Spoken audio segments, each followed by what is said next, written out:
My birthday is next week, I said quietly while Mom washed dishes. She didn't even turn around. So? I was just wondering, are we doing anything this year? She shrugged. We'll see. That answer always meant no. I stopped asking after that. Some children remembered birthdays because of balloons, presents, and laughter. I remembered mine because of silence. Every year I watched my older brother smile as our living room filled with decorations. Friends came over carrying expensive gifts. Dad grilled outside while Mom baked his favorite cake. Happy birthday, champ. Dad always shouted before pulling him into a hug. I stood in the corner, clapping with everyone else. Nobody noticed how badly I wished those words were meant for me.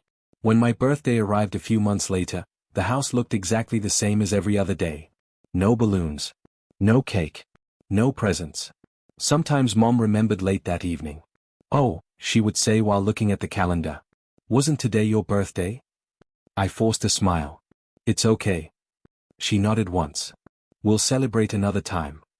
Another time never came. I kept telling myself they were busy. Maybe I wasn't good enough. Maybe if I got better grades, Dad would smile at me. Maybe if I cleaned the house, Mom would hug me. Maybe if I became perfect, they would finally love me. Those thoughts stayed inside my head for years. One afternoon Dad walked into my room. "Why are these books all over your desk?" "I'm studying." "You should study harder." "I got the highest score in math." "So? Your brother won a sports trophy." I lowered my eyes. "Yes, Dad." He walked away without another word. That was normal. Nothing I did was enough. Things became even harder after my little sister was born. She was sweet and innocent. None of this was her fault. Mom carried her everywhere and kissed her forehead every few minutes. "My little princess," Mom whispered. Dad smiled every time he looked at her. "She's perfect." I smiled too because I loved my sister. But every smile hurt. I wondered what it felt like to be someone's favorite. The only person who made me feel important was Grandma. She visited every birthday carrying a tiny handmade card. She never forgot. Not once. She sat beside me and smiled. "I brought something for my favorite grandson." "It isn't expensive," I said. She gently touched my cheek.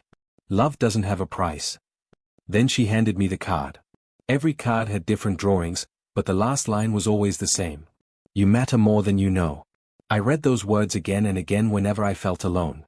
One evening I asked her, "Grandma, why do you always remember my birthday?" She looked at me with sad eyes. "Because every child deserves to feel celebrated." I laughed softly. "Maybe I'm not like other children." She shook her head. "No. The problem isn't you." "What do you mean?"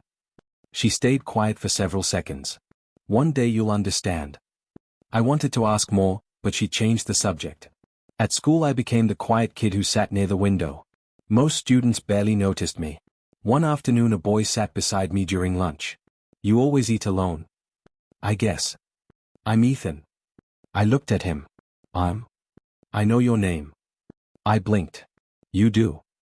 "We've been in the same class for 2 years." I felt embarrassed. "Sorry." He smiled.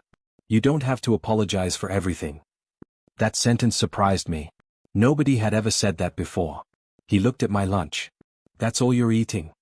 "I'm not very hungry." He split his sandwich in half. "Here. I can't take your food." "You can. I'll pay you back." He laughed.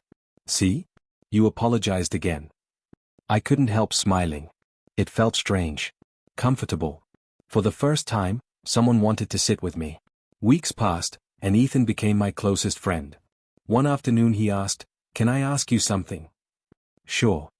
"Why do you always look sad when your family comes to school events?" I froze. "I don't." "You do. They're just busy. You always make excuses for them." I stared at the ground. "They love me."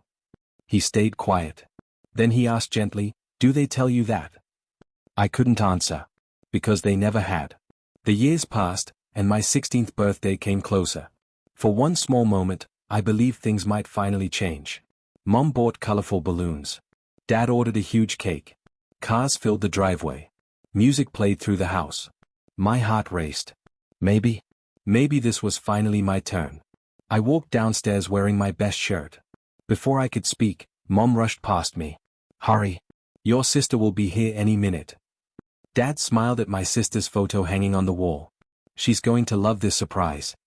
I stood frozen. Wait, this party isn't for me? Dad frowned. Don't make everything about yourself. But, today's my birthday too. He sighed. Her dance competition is more important. Nobody looked at me again. Guests arrived carrying presents with my sister's name written on every box. Everyone cheered when she walked inside. Surprise. She laughed with happiness. I quietly walked back to my room before anyone noticed I was gone.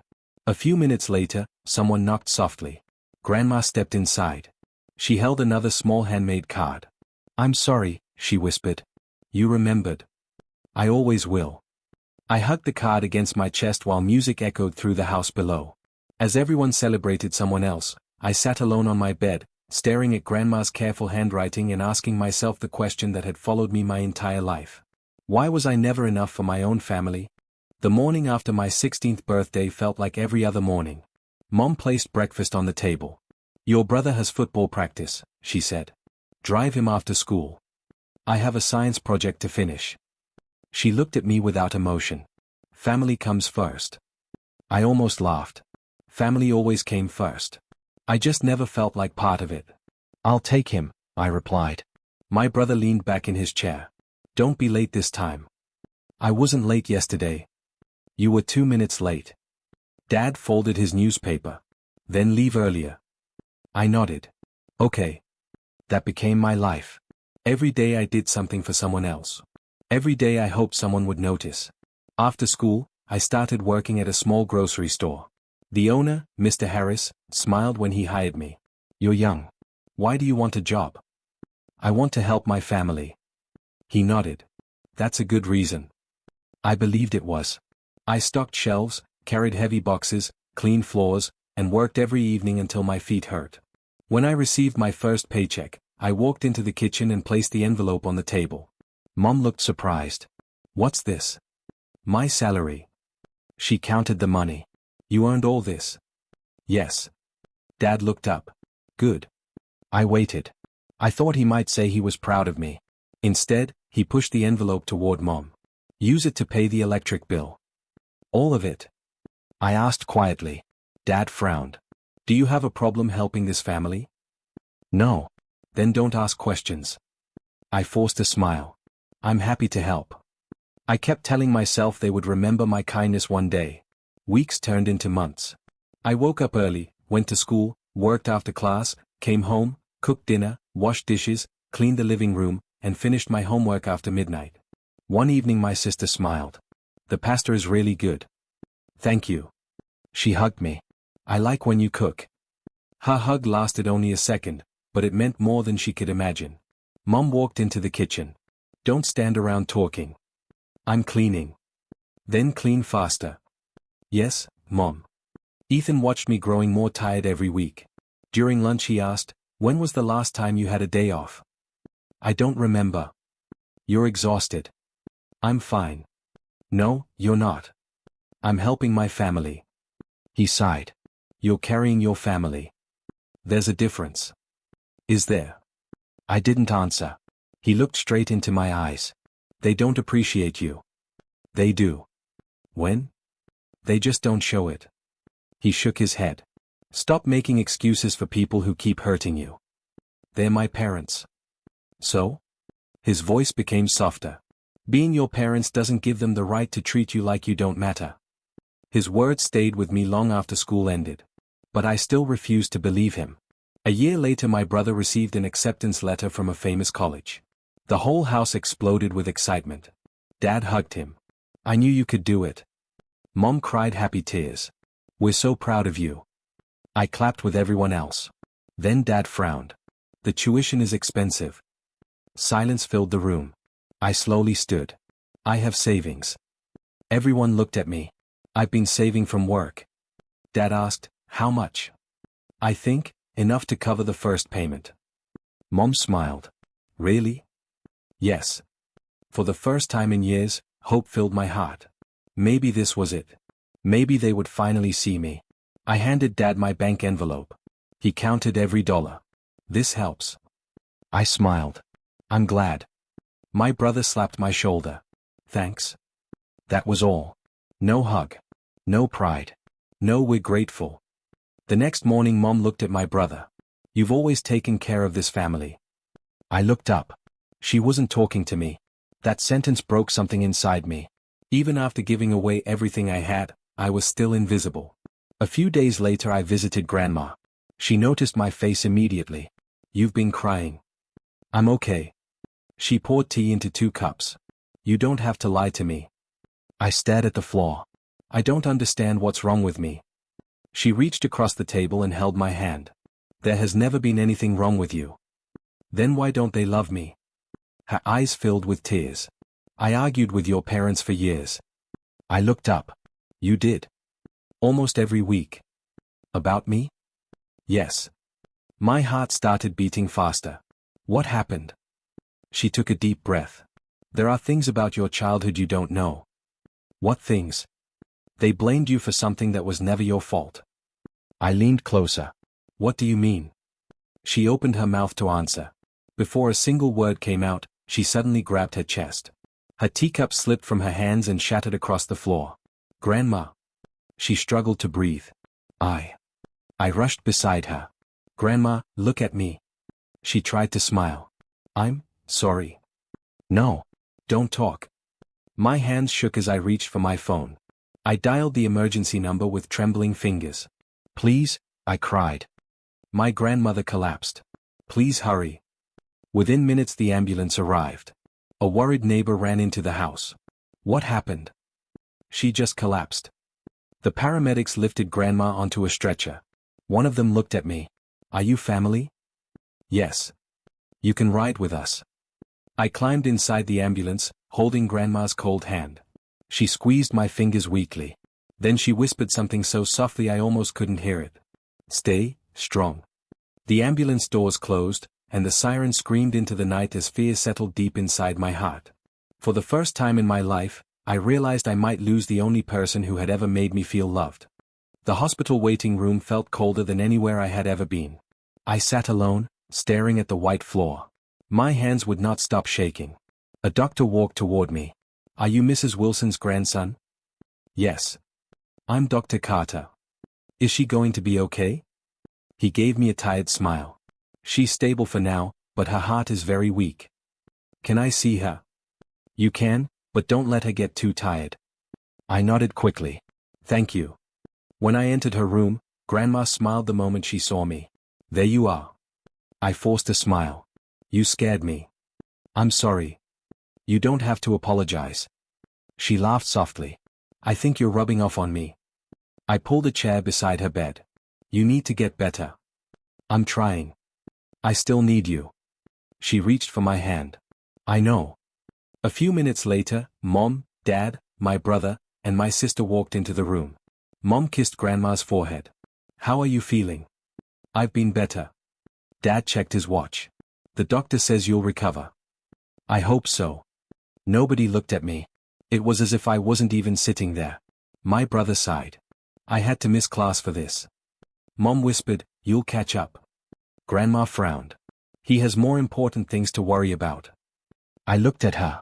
She wasn't talking about my brother. She was talking about me. Dad cleared his throat. We should get going. So soon? Grandma asked.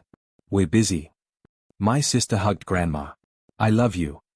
I love you too. Then they all left. Not one of them asked if I needed a ride home. Grandma watched the door close. They never change. I looked down. They came. They came because they felt they had to. I stayed with Grandma until visiting hours ended. The next morning I returned before sunrise.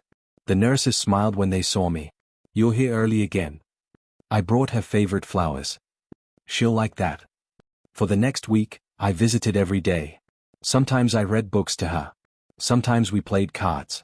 Sometimes we simply talked. One afternoon she asked, are your parents visiting today? I don't know. They haven't been here in 3 days. They're busy. She sighed. You still defend them. They're my family. She squeezed my hand. So are you. The room became quiet. Then she looked toward her bedside drawer. Open it. I pulled open the drawer. Inside was a small brown envelope. She picked it up with shaking hands. I need you to keep this. I looked at the sealed envelope. What's inside? The truth. I frowned. I don't understand. You will. Tell me now. She slowly shook her head. No. Why not? Promise me something first. Anything. Don't open this until after my funeral. The word funeral hit me like ice. Stop saying that. Promise me. Tears filled my eyes. I promise. She smiled with relief. Good. I slipped the envelope into my backpack. 2 days later, the hospital called while I was at work. My phone rang 3 times. When I answered, I heard the doctor's voice. I'm sorry. Everything after those 2 words became a blur. By the time I reached the hospital, Grandma was gone. I stood beside her bed. She looked peaceful. I held her hand one last time. Thank you, I whispered, for loving me. My tears fell onto the blanket. I hope you knew how much you meant to me. No answer came. Only silence. The funeral was held 3 days later. The church was full of flowers and quiet voices. Everyone talked about how kind Grandma had been. Mom cried loudly. Dad wiped his eyes. My brother hugged relatives. My sister held Mom's hand. From the outside, we looked like the perfect family. But I saw something nobody else noticed. While people were still leaving the cemetery, Dad pulled my brother aside. The lawyer will read the will tomorrow. My brother nodded. I wonder who gets the house. Mom joined them. I hope she didn't leave everything to charity. I stood frozen. Grandma had not even been buried for an hour. They were already talking about her money. That hurt almost as much as losing her. The next afternoon we gathered in the lawyer's office. The family lawyer adjusted his glasses. Mrs. Wilson loved all of you. Dad smiled politely. The lawyer continued reading. Grandma left small gifts to several charities. She donated money to the local library. She left jewelry to my sister. Old family photographs went to my mother. Her watch went to my father. Then the lawyer looked directly at me. And this sealed personal letter is for you alone. Dad frowned. That's it. The lawyer nodded. Those were her wishes. Outside the office, Dad muttered, I thought there would be more. Mom sighed. What a waste. I quietly walked away before they could see the tears filling my eyes. That evening I locked my bedroom door. My hands trembled as I removed the sealed envelope from my backpack. I remembered my promise. The funeral was over. I slowly opened it. Inside was a handwritten letter. My dear grandson. If you are reading this, I am gone. I wish I could have told you everything face to face, but I knew your parents would never allow it. There is something you deserve to know. When you were only a baby, your father was driving too fast during a storm. The car crashed. Your grandfather was badly injured and died a few days later. Your parents could not accept their own mistake. Instead, they blamed your birth for changing their lives. They convinced themselves that if you had never been born, none of it would have happened. They carried that cruel lie for years, and they punished you for something that was never your fault. I stopped reading. My vision blurred. No. My hands shook so hard the paper almost slipped away. I forced myself to continue. I fought with them many times. I begged them to stop treating you differently. They refused to listen. Please remember this one truth. Their inability to love you is not proof that you are unworthy of love. You have always been enough. Never let their pain become your identity. I pressed the letter against my chest and cried harder than I ever had before. For my entire life, I had believed I needed to earn their love. Now I finally understood the heartbreaking truth. They had already decided I would never receive it. I barely slept after reading Grandma's letter. Every sentence stayed inside my head. They blamed your birth. It was never your fault. You have always been enough. I whispered those words over and over, hoping they would finally feel real. The next morning, Dad knocked on my bedroom door. Get ready. For what? The lawyer wants everyone back at the office. I'll be there. When we arrived, the family lawyer smiled gently at me. Please have a seat. Dad crossed his arms. I thought everything was finished. Mrs. Wilson left one final instruction. He opened another folder. She created a small savings account for your grandson. Dad leaned forward. How much? It is enough for him to start a new life, pay for school, or move if he chooses. Mom looked surprised. She left all that to him? Yes. The lawyer handed me several documents. These belong to you. I thanked him quietly. As soon as we stepped outside, Dad spoke. We'll need that money. I looked at him. What? Your brother found a larger house. Mom nodded. It'll be perfect after he gets married. I blinked. You want Grandma's money? Dad frowned. It's family money. No. The word escaped before I could stop it. Everyone became silent. Dad stared at me. What did you say? I said no. Mom looked shocked. Don't be selfish. This isn't selfish. My brother stepped closer. I need that house. I needed parents who loved me. His face hardened. What's that supposed to mean? I took a slow breath. It means I'm keeping what Grandma left me. Dad's voice grew louder. After everything we've done for you? I laughed bitterly. What exactly have you done for me? Mom pointed her finger at me. We raised you. You ignored me. We fed you. You forgot my birthdays. We gave you a home. I never felt like I belonged there. Dad stepped closer. What's your attitude? No. He looked stunned. For the first time in my life, I wasn't afraid. I've stayed quiet for years. Then stay quiet now. I can't. The pain inside me finally exploded. I watched you throw huge birthday parties for my brother. Nobody spoke. I watched you buy expensive gifts for my sister. Mom looked away. I waited every birthday hoping you'd remember mine. Dad folded his arms. You've always been too sensitive. I shook my head. No. My voice trembled. I was just a child. Silence filled the parking lot. I waited for one hug. Nobody answered. I waited for one I'm proud of you. My brother looked uncomfortable. I gave you every paycheck from my job. Mom stayed silent. I cleaned the house. Nothing. I cooked dinner. Nothing. I gave away my college savings. Still nothing. I spent my whole life trying to earn love that should have been free. Dad sighed with annoyance. Are you finished? I stared at him. That question hurt more than every cruel word before it. You still don't understand. I understand that you're acting dramatic. I slowly reached into my backpack. I pulled out Grandma's letter. I know the truth. Dad's face changed. Mom suddenly looked nervous. What truth? My brother asked. I looked directly at my parents. I know why you've hated me. Mom whispered, don't. I know you blamed me for Grandpa's death. Dad's face turned pale. Who told you? Grandma. Mom began crying. It wasn't like that. Then tell me how it was. Neither of them answered. You spent my entire childhood punishing me for an accident I didn't cause. Dad clenched his fists. You changed everything when you were born. I was a baby. You wouldn't understand. I understand perfectly. Tears rolled down my face. You needed someone to blame. Mom reached toward me. Please. I stepped back. Don't. I wanted to protect the family. You destroyed it. Dad spoke again. You should let the past go. I stared at him in disbelief. You stole my childhood. He looked away. Life isn't fair. No. I nodded slowly. It wasn't. I folded Grandma's letter carefully. For years I thought something was wrong with me. Mom covered her face. I thought if I worked harder. I smiled sadly. If I got better grades. Nobody moved. If I sacrificed enough. Even my brother looked ashamed. You would finally love me. The silence became unbearable. Then Dad said the one thing that changed everything.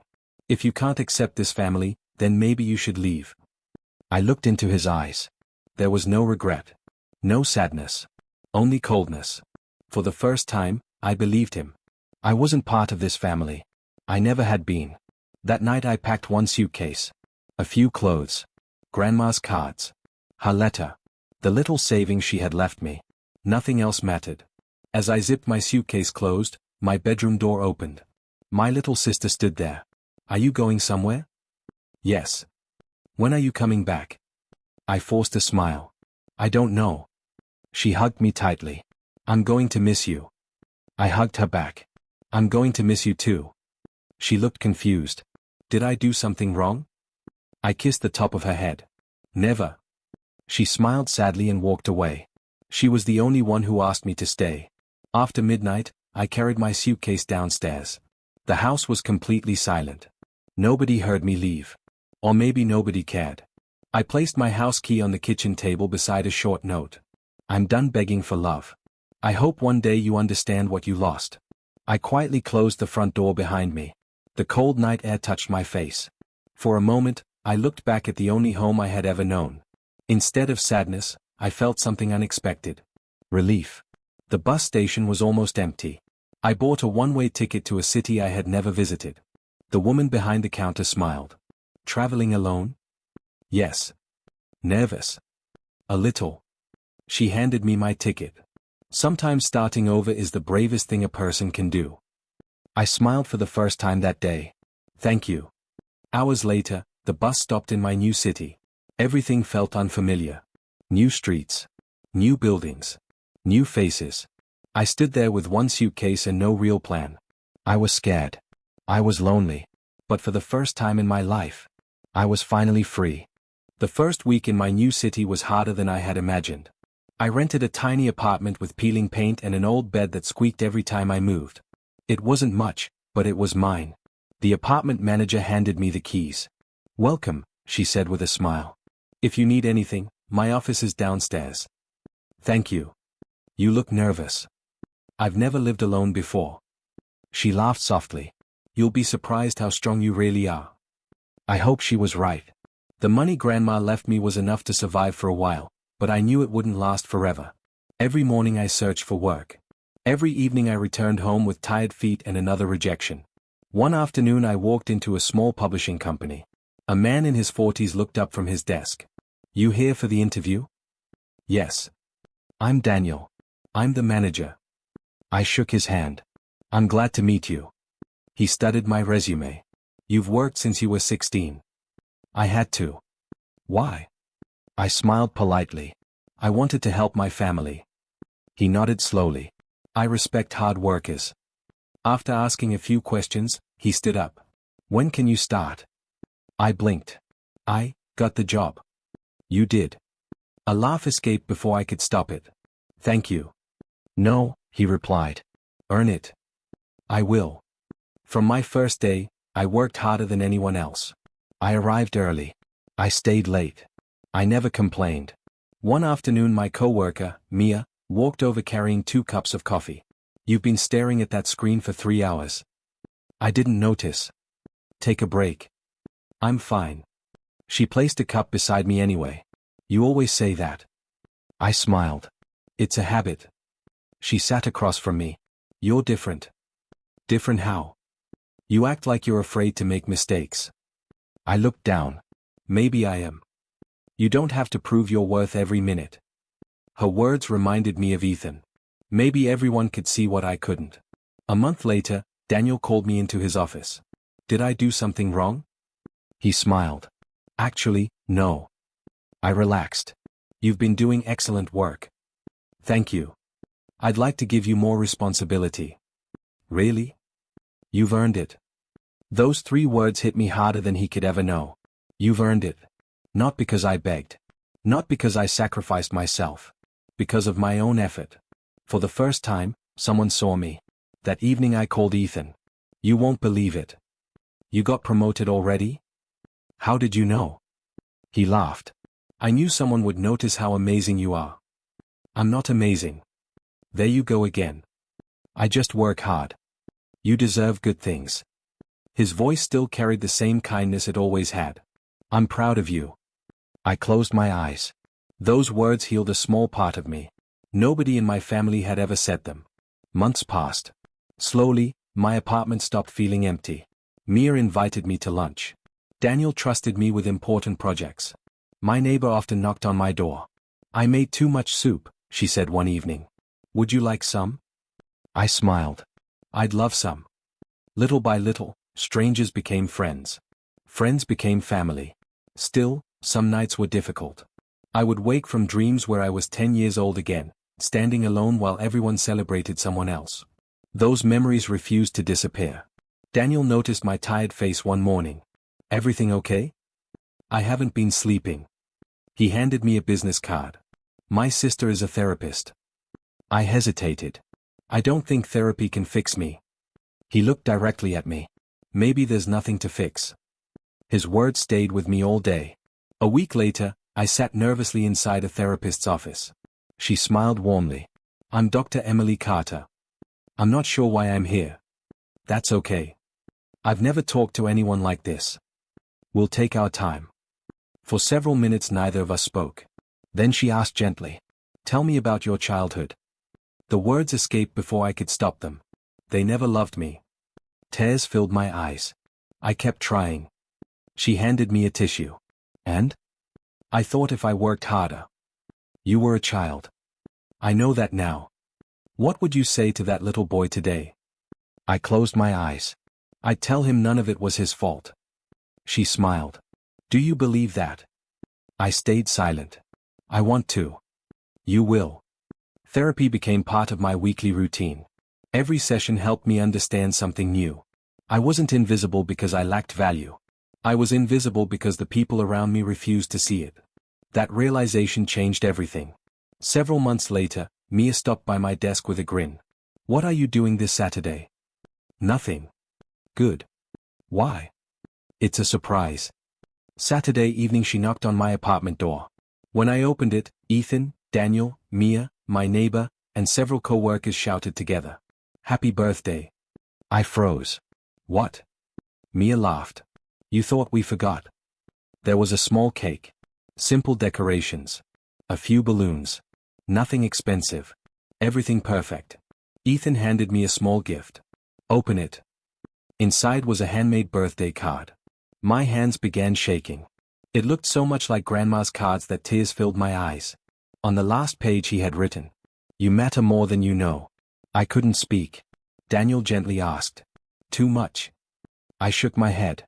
No. A tear rolled down my cheek. This is the first real birthday party anyone has ever thrown for me. The room became completely silent. Then Mia stepped forward and hugged me. You'll never spend another birthday alone. Everyone nodded. As they sang happy birthday, I realized something that changed my life forever. The people who shared my blood had never made me feel like family. The people standing in my tiny apartment had. That same night, hundreds of miles away, my parents were struggling to pay overdue bills without the money and quiet sacrifices they had always expected from me. For the first time, their lives continued without my help. And for the first time, so did mine. Almost 8 months passed after I left home. My new life wasn't perfect, but it was peaceful. I had a steady job. Good friends. A small apartment that finally felt like home. Most importantly, I no longer woke up wondering how to earn someone's love. One Monday morning, my phone rang while I was working. The screen showed my brother's name. I stared at it until the call ended. A second later, it rang again. I answered.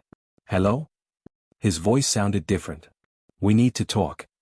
I don't think we do. Please. What do you want? He stayed quiet for a moment. I lost my job. I didn't know what to say. It happened last week. I'm sorry to hear that. You don't sound angry. I'm not. I thought you'd enjoy hearing that. I looked out the office window.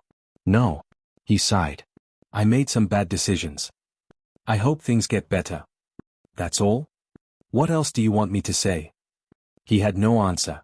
Before hanging up, he whispered, I didn't realize how much you did for all of us. The call ended. I placed my phone on the desk and went back to work. A few days later, my sister called. Can we talk? Of course. She sounded exhausted. I moved back home. Why? Mom and Dad need help. What happened? They're drowning in debt. I closed my eyes. They kept borrowing money. They thought everything would somehow work out. She laughed sadly. It didn't. She paused before speaking again. I never noticed how much you carried. You were just a kid. I should have noticed. It wasn't your fault. She began crying. I miss you. I miss you too. After we ended the call, I sat quietly for several minutes. Not because I wanted revenge. Because I finally understood something. Life had become their teacher. I didn't need to be. The following weekend, Ethan visited my apartment. He dropped onto the couch. You've had a lot of phone calls lately. You heard. You look like you've been thinking too much. I smiled. Probably. He crossed his arms. So? So what? How do you feel? I thought carefully before answering. I expected to feel happy. And? I don't. What do you feel? Distant. He nodded. That's called healing. I thought healing would feel exciting. It usually feels quiet. His words stayed with me. A week later, another call came. This time it was Mom. I almost ignored it. Instead, I answered. Hello. For several seconds, neither of us spoke. Finally, she whispered. How are you? I'm doing well. I'm glad. Her voice shook. The house feels empty. I didn't reply. She continued. Your father isn't doing well. I'm sorry. He asks about you every day. I remembered all the years I had asked about him. He had never come. She took a deep breath. We were wrong. Those 3 words surprised me. I know an apology isn't enough. No. It isn't. She cried softly. I wish I could change everything. So do I. She asked one final question. Will you ever come home? I looked around my apartment. The photographs with my friends. Grandma's birthday cards. The peaceful silence. I already found my home. She didn't argue. She simply whispered. I understand. When the call ended, I didn't cry. I didn't smile either. I simply placed the phone on the table and looked out the window. Ethan walked into the kitchen carrying 2 cups of coffee. Was that your mom? Yeah. How'd it go? I think she's finally seeing the truth. And you? I smiled gently. I don't need revenge anymore. Why not? Because karma reached them without my help. For years I had dreamed about proving them wrong. Now I realized the greatest victory wasn't watching them fall. It was realizing they no longer controlled my happiness. That night, I placed Grandma's handmade birthday card beside my bed. I smiled at the familiar words. You matter more than you know. For the first time, I truly believed them. 3 weeks passed after my mother's phone call. Life returned to its normal rhythm. I worked during the day, met my friends on weekends, and continued my therapy sessions. I wasn't completely healed, but I was finally living instead of simply surviving. One rainy afternoon, I walked out of my office carrying my backpack. As I reached the parking lot, I noticed a familiar figure standing near the entrance. For a second, I didn't recognize him. His shoulders were lower. His hair had turned gray. His face looked older than I remembered. Then he looked at me. It was Dad. He slowly walked toward me. I've been waiting. I stayed where I was. How did you find me? Ethan told your sister you were doing well. She searched online until she found your company. I sighed. What do you want? 5 minutes. I don't know if I can give you that. Please. Something in his voice was different. Not anger. Not pride. Just exhaustion. I nodded once. 5 minutes. We sat on a bench outside the building. For nearly a minute, neither of us spoke. Finally, he broke the silence. I don't expect you to forgive me. I looked ahead. You're right. I deserve that. Another long silence followed. Then he took a deep breath. I've spent months thinking about everything. I didn't answer. I kept asking myself when I stopped being your father. That sentence caught me by surprise. He continued quietly. After the accident, I needed someone to blame. I closed my eyes. I know. I convinced myself that if you had never been born, your grandfather would still be alive. His voice cracked. It was easier than admitting the accident was my fault. I finally looked at him. You blamed a baby. Tears filled his eyes. I know. You watched me grow up believing I wasn't worth loving.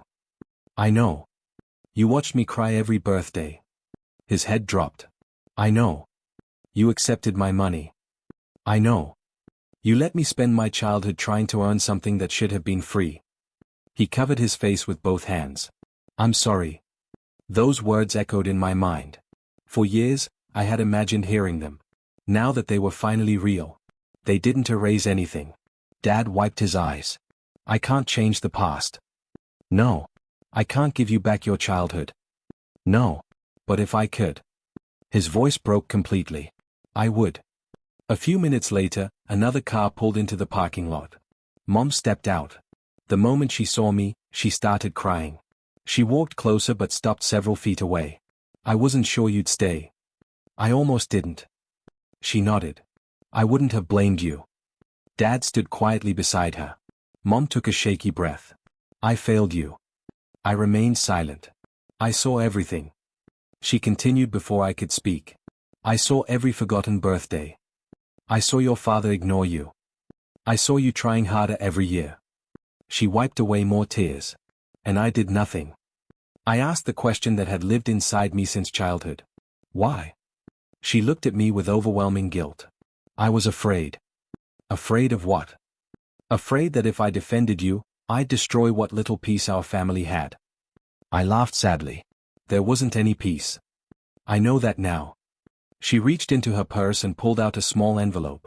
I wrote you a letter. I didn't take it. You can read it later.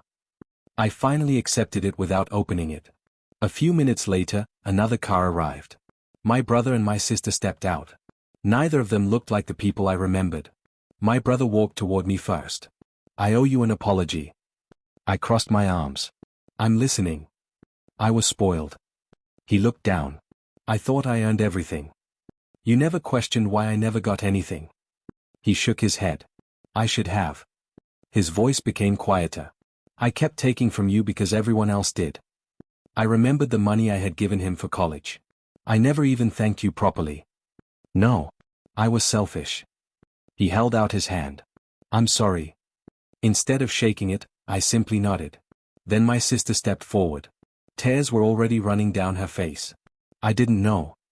I know. I thought Mom and Dad treated everyone the same. You were a child. I remember asking where you went the night you left. I smiled faintly. You were the only one who did. She cried harder. I missed you every day. I missed you too. Without saying another word, she hugged me. After a moment, I hugged her back. She had never been my enemy. We stood together for a few seconds before letting go. Dad looked at me one last time. Is there any chance? He couldn't finish the sentence.